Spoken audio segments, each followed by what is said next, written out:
Denmark, which owns Greenland, wants no part of this and thinks it's ridiculous. And the people of Greenland don't seem to be too interested either. So I, for one, am all in favor of buying Greenland, not taking it over militarily, but it looks like a non-starter. What do you think? Well, it's the population of 58,000, and by law, they have the ability to hold a referendum to get their independence and presumably to join whoever they want. I think it's actually, of all Trump's schemes, this one makes the most sense. Greenland is rich in the rare earth minerals, and this is going to be very important for technology and the backing of the U.S. dollar going forward.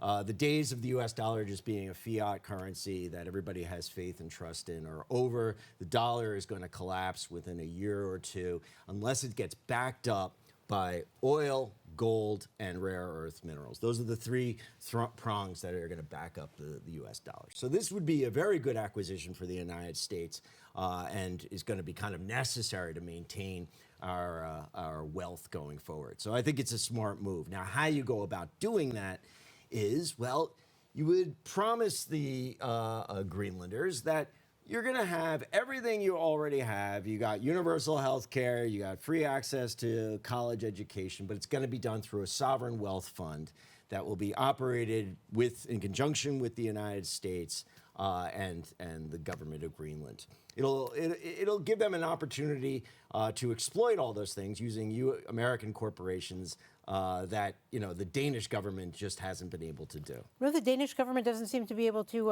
afford to defend Greenland or to bring it the wealth and opportunities that it needs economically. Well, they haven't had to because they relied on the United States. And this has been going on since the Second World War. In the lead up to America's entry in the Second World War, FDR proclaimed Greenland as part of North America as a way of getting around the Neutrality Act so that the United States could position military equipment and personnel up there. So there's nothing new about this. And the fact of the matter is they are closer to us than they are to Denmark. And we do have a bigger economy that can help them exploit their resources better than the Danes can.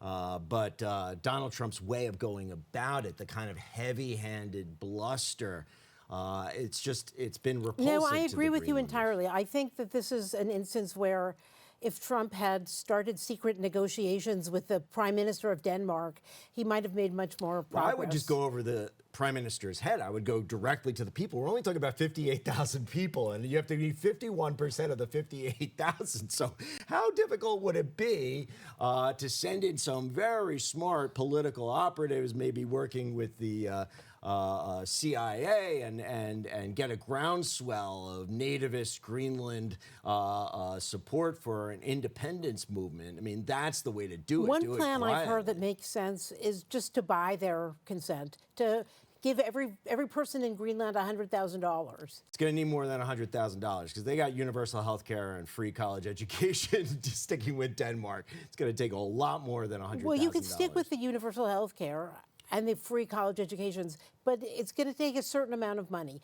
Whatever that amount of money is, we can afford it. That's right. And especially if it then allows us to claim Greenland and all the resources there as backing of the U.S. dollar, this is going to be very, very helpful when the dollar collapses as a prop, because we're heading into a new world currency situation where China and Russia and the BRICS versus the U.S. dollar. If we don't have the natural resources that they do, we're in big trouble here. And so Europe's going to have to eat it because, well, they've been riding on our protection, including Greenland, for decades upon decades. And now we got to start protecting ourselves. No, it's true that we've put a lot into NATO and gotten not as much back as we deserve. And they've been able, instead of spending on military and defense, have these wonderful welfare systems and free college. So those days are over. The United States needs to look after itself. And this is something that I think both the left and the right have kind of come to an agreement on, that,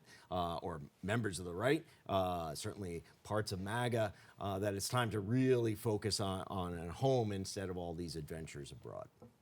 Right, except I'm Except Iran. shocked. No, I'm a little shocked that you're for Greenland.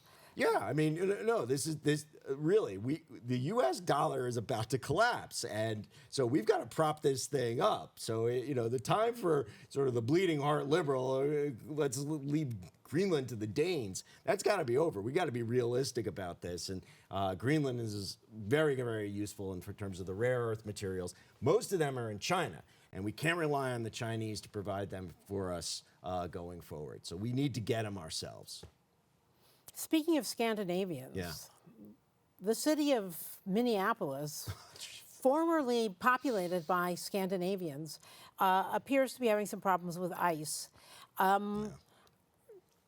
Donald Trump has been sending in more ICE officers, another several hundred, going up to a couple of thousand, ever since last week when an ICE officer killed a woman who was taunting him. So I think this is an issue that is clearly tearing the country apart, although I would say that the Democrats are using this as fodder. They're using it the way they used, what's his name? The black guy who also got killed in... George Floyd? Yeah, George Floyd. The way they use that, they're trying to make this into a national referendum on whether there should be any immigration control.